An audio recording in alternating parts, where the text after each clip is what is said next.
You've probably heard this your whole life. Humans only use 10% of our brains. That deep within your skull lies untapped potential, a genius, or even superpowers waiting to be unlocked. But what if I told you that this is one of the most persistent and misleading myths in science? Because the truth is, you're using all your brain right now.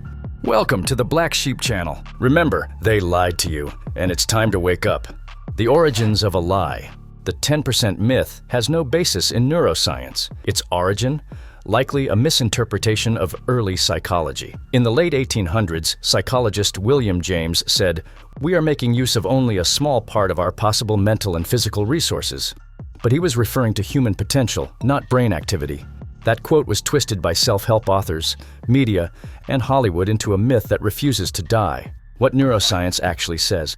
Thanks to modern neuroscience and decades of research, we now know conclusively that the idea of only using 10% of our brain is entirely false.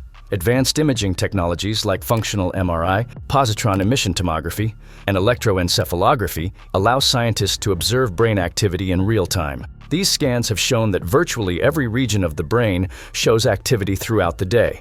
Whether you're solving a math problem, watching TV, dreaming, or simply sitting in silence.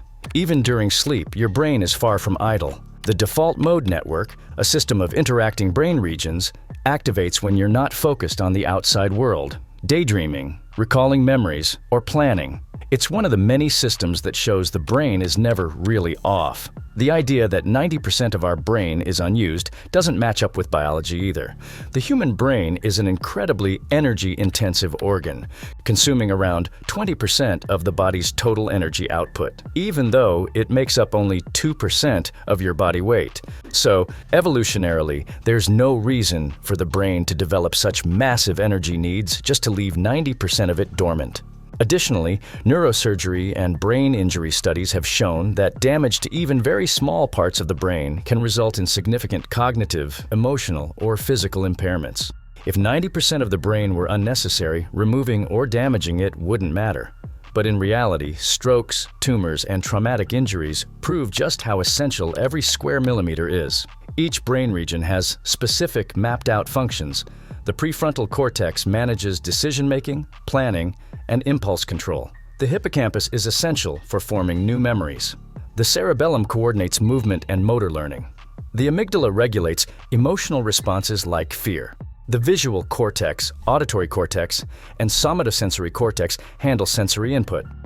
No matter what you're doing, your brain is running multiple systems in parallel, integrating thought, sensation, memory, emotion, and movement. There are no dark zones of inactivity in the brain. In short, if 90% of your brain was inactive, you'd be in a coma. But what about neuroplasticity? Here's where it gets interesting. You can improve your brain, but not by unlocking extra parts, as the myth goes. Instead, you train the ones already working. Neuroplasticity is the brain's ability to reorganize itself, forming new connections based on learning, experience, and environment. Examples. Taxi drivers show enlarged hippocampi, the area for spatial memory. Meditators develop increased cortical thickness in regions related to attention and emotional regulation. Musicians show greater motor coordination and auditory processing due to constant practice.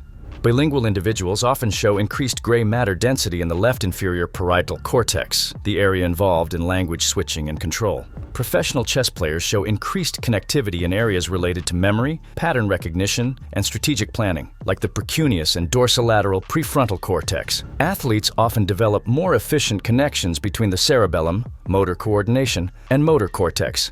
Students learning math intensively show activation in the intraparietal sulcus and prefrontal cortex, which also grow in volume over time. So yes, your brain can adapt and grow, but that has nothing to do with unlocking unused parts, but with your habits. Actionable takeaways, backed by neuroscience. Want to use your brain better? Try this. 1. Practice deep work. Eliminate distraction and do focused cognitive tasks. This strengthens the prefrontal cortex and attention networks.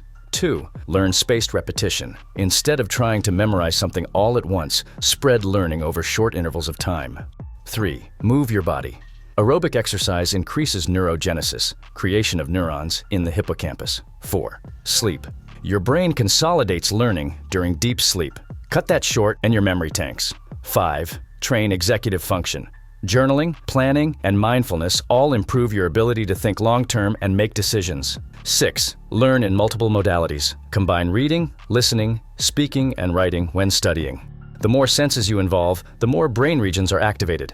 7. Use the power of visualization. Elite athletes visualize routines before executing them, and brain scans show their motor cortex activates as if they were physically performing the task.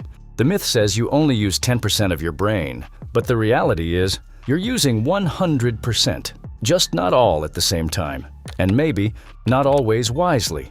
If you want to go deeper into how to use your brain better, you must read Deep Work by Cal Newport.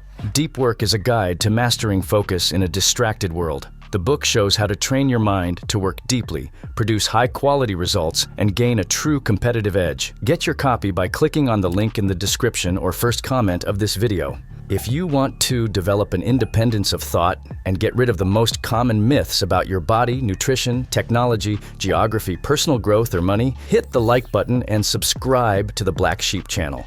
Remember, they lied to you, and it's time to wake up. Don't miss the next video.